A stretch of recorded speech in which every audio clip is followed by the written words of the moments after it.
Hello and welcome to my new lecture. How might we best describe the history of the human race? Is it the history of acquiring knowledge, the history of religion, technology, or social norms? At first glance, it may appear so. Yet beneath all these layers lies a deeper and older story. The history of a persistent, never completed search for otherness. For science, religion, culture, and social norms are not merely separate human creations. They are traces left behind by humanity in its attempt to establish a relationship with something beyond itself, something that transcends it while simultaneously affirming its existence. Human beings do not seek only themselves. They seek a point outside themselves, from which they can be seen, recognized, and held in existence. They seek a foundation that is more than an echo of their own voice. Archimedes once said, "Give me a firm place to stand, and I will move the world." We might add, give a human being a firm point beyond themselves, and they will be able to bear their own existence. Without such a point, the subject loses stability, becomes trapped in endless circles of self-reflection, and gradually collapses under the weight of its own loneliness. I call this phenomena ontological hunger, a hunger for an other who is not merely my projection, my reflection, or an extension of myself, but a real presence that orients, grounds, and gives meaning to human experience. From this perspective, the history of psychotherapy acquires a new significance. In all its historical forms, psychotherapy can be understood as a response to ontological hunger. Theories, techniques, and schools have changed across the centuries, but the questions that unites them has remained the same. Where can we find an otherness capable of sustaining human existence? For this reason, the history of psychotherapy cannot be separated from the history of humanity's relationship to otherness. In this lecture, I distinguish four major periods within this eternal search: the premodern, modern, postmodern, and metamodern eras.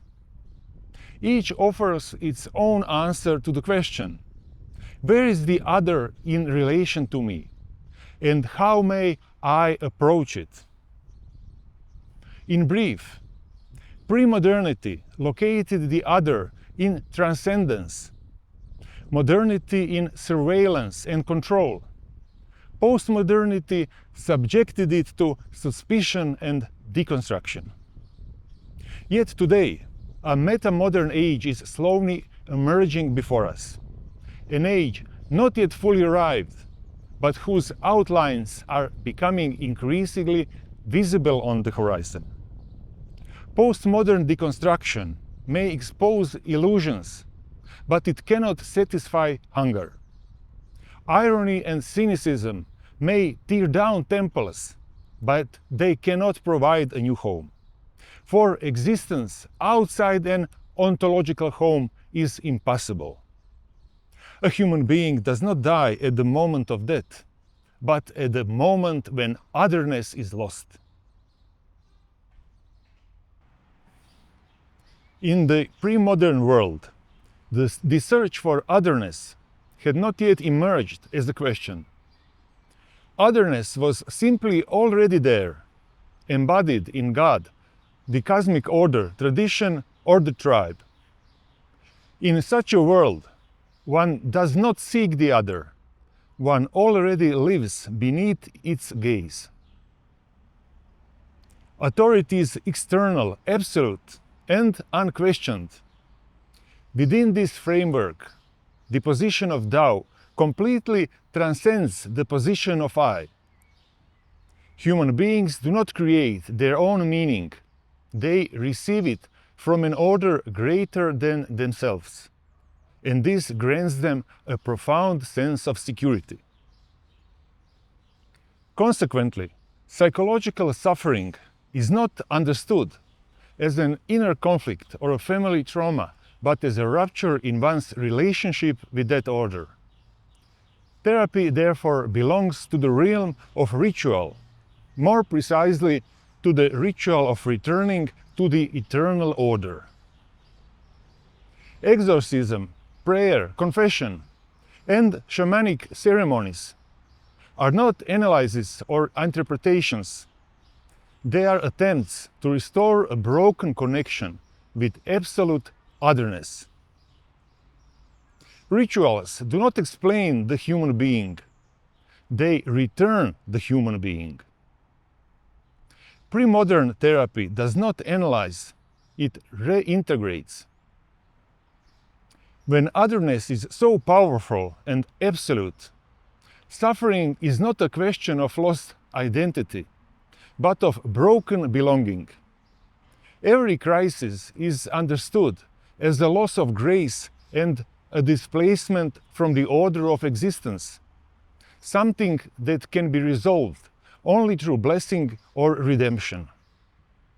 Through such acts, the individual returns once again to the protective embrace of church, tribe, or family.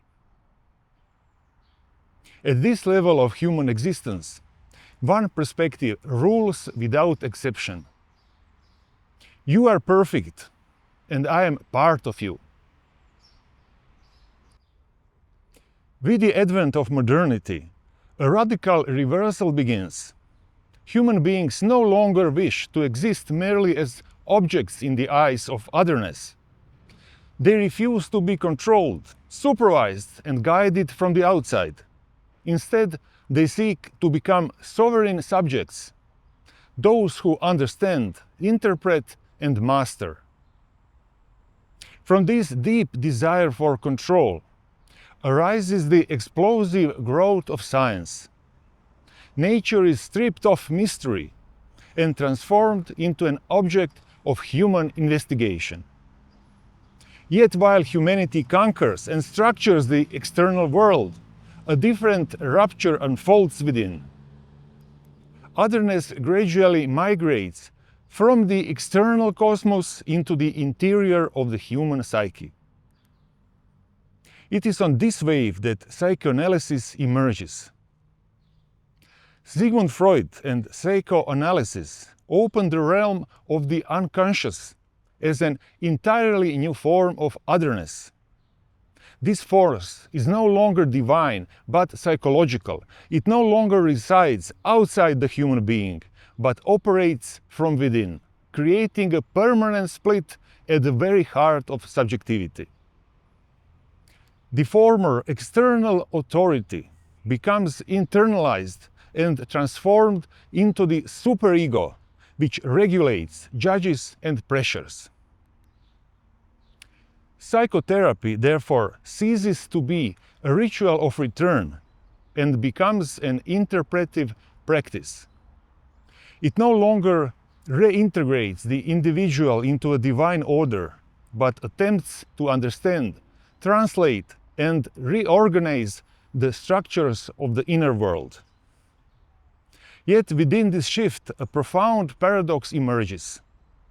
The more otherness resides within us, the less we feel capable of governing it.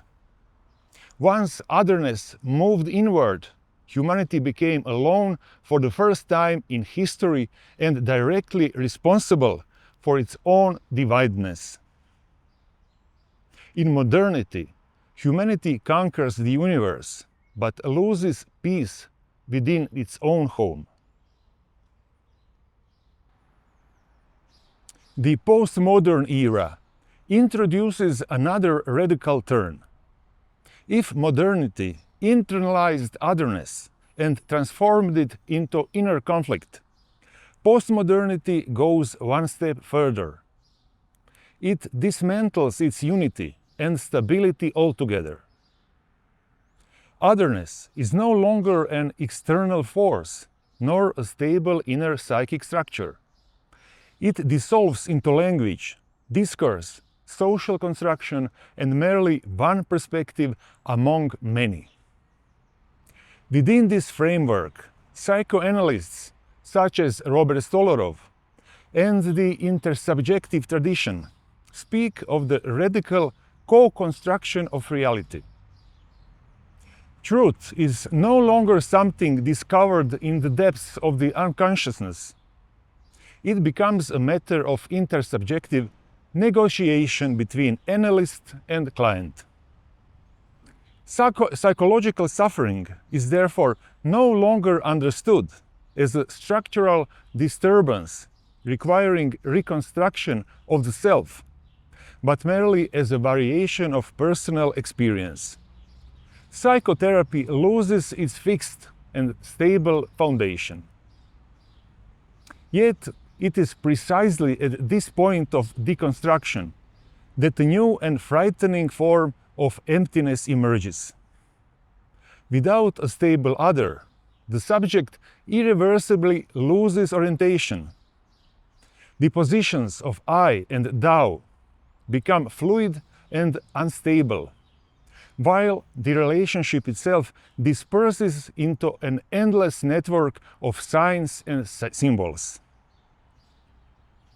We live within the paradox of our age.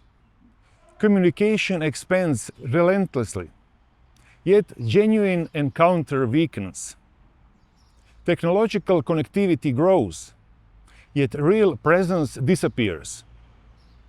The digital sphere does not close this void, it amplifies and multiplies it. Therapy in such a world is often reduced to one of two extremes: either technical symptom management or endless ironic interpretation without any ontological grounding. But ontological hunger cannot be satisfied by text. It seeks neither explanation nor linguistic play. It seeks a real and grounding relationship. When otherness dissolves into text, the human being remains entirely alone before the mirror of personal meanings. Metamodernity emerges as a cry for the return of relationship after the postmodern collapse. It does not reject the critical insights of modernity and postmodernity, nor does it close its eyes to them. Yet it firmly refuses to remain trapped within the emptiness of technology and cynicism. Within this new space, otherness returns once again as a stable point and authority, but no longer through blind pre-modern dogma. Metamodernity is therefore an epoch of fertile paradox.